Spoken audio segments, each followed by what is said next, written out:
ഒരു സന്തോഷകരമായ ദിവസമാണ്, വിജയദശമി ദിവസമാണ്. ഞാൻ നേരത്തെ പറഞ്ഞതുപോലെ കുട്ടികൾ അറിവിൻ്റെ ലോകത്തിലേക്ക് പിച്ച വെച്ച് തുടങ്ങുന്ന മനോഹരമായൊരു ദിവസത്തിൻ്റെ ആരംഭമാണ്.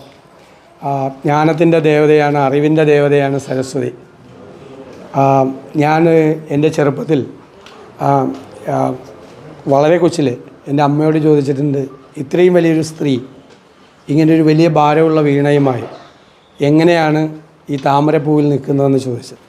അത്ഭുതത്തോടുകൂടി ചോദിച്ചാൽ അപ്പം എൻ്റെ അമ്മ എനിക്ക് തന്ന മറുപടി, അമ്മ പണ്ഡിതയൊന്നും ആയിരുന്നില്ല, പക്ഷെ അമ്മ തന്ന മറുപടി, അറിവിൻ്റെ ദേവതയാണ്, ജ്ഞാനത്തിൻ്റെ ദേവതയാണ് സരസ്വതി. അറിവ് കൂടുമ്പോൾ തലക്കനം കുറയും, കനം കുറയും, അപ്പോൾ താമരപ്പൂവിൽ നിൽക്കാം എന്നാണ്. അത് വലിയൊരു പാഠമാണ്. അറിവ് വർദ്ധിക്കുന്തോറും നമ്മുടെ കനം കുറയുകയും നമ്മുടെ അഹങ്കാരം ഇല്ലാതാകുകയും നമ്മുടെ മനസ്സിലെ ഇരുട്ടിലേക്ക് വെളിച്ചം കടന്നു വരികയും ചെയ്യും.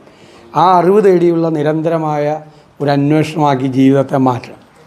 പഠിച്ചു കഴിഞ്ഞാൽ എല്ലാം പഠിച്ചു കഴിഞ്ഞു എന്നല്ല, പഠനം തുടക്കമാണ്. പഠനം എപ്പോഴും നടന്നുകൊണ്ടിരിക്കുന്ന ഒന്നാണ്. ഒരു വിജ്ഞാനത്തിൻ്റെ വലിയ ലോകത്താണ് നമ്മളിപ്പോൾ ജീവിക്കുന്നത്. നമ്മുടെ കുട്ടികളെല്ലാം പഠിച്ച് വലിയ മിടുമിടുക്കന്മാരായി മിടുമിടുക്കികളായി ഉയർന്ന സ്ഥാനങ്ങളിലേക്ക് എത്തണം.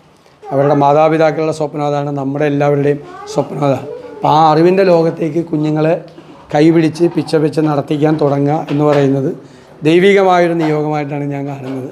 അതുകൊണ്ട് തന്നെ വളരെ സന്തോഷകരമായ ഒരു ദിവസമാണ്. നേരത്തെ ചോദിച്ച ചോദ്യം ഈ പറഞ്ഞ ആദ്യമായിട്ട് എഴുത്തിരുന്ന ദിവസം ഓർമ്മ ഉണ്ടാവില്ല, എന്നാലും അതേക്കുറിച്ച് പറഞ്ഞു. അത് എനിക്ക് ഓർമ്മയില്ല ശരിക്ക്. പിന്നെ അമ്മയും അച്ഛനും പറഞ്ഞിട്ടാണ് അറിയുന്നത്. അച്ഛനാണ് എഴുത്തിനിരുത്തിയത്, വീട്ടിൽ വെച്ചാണ് എഴുത്തിനിരുത്തിയത്. പിന്നെ അന്നെല്ലാം ഈ ദിവസം മുറ്റത്ത് മലയാള അക്ഷരങ്ങൾ മുഴുവൻ മുറ്റത്ത് മണ്ണിൽ വിരലുകൊണ്ട് എഴുതിക്കുമായിരുന്നു. ആ ഓർമ്മയും നന്നായിട്ടുണ്ട്. വിരലുകൊണ്ട് മലയാള അക്ഷരങ്ങൾ മുഴുവൻ എഴുതിക്കും. അത് തെറ്റ് വരുന്നുണ്ടോ എന്ന് നോക്കി അങ്ങനെ നിൽക്കും. പിന്നെ എഴുത്തു പള്ളിക്കൂടങ്ങളൊക്കെ ഉണ്ടായിരുന്ന നാളുകളാണ്.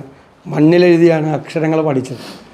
അതിൻ്റെയൊക്കെ ഒരു രസകരമായ ഓർമ്മകൾ, ഗ്രഹാതിരത്വം നിറയുന്ന ഓർമ്മകളെല്ലാം മനസ്സിലുണ്ട്.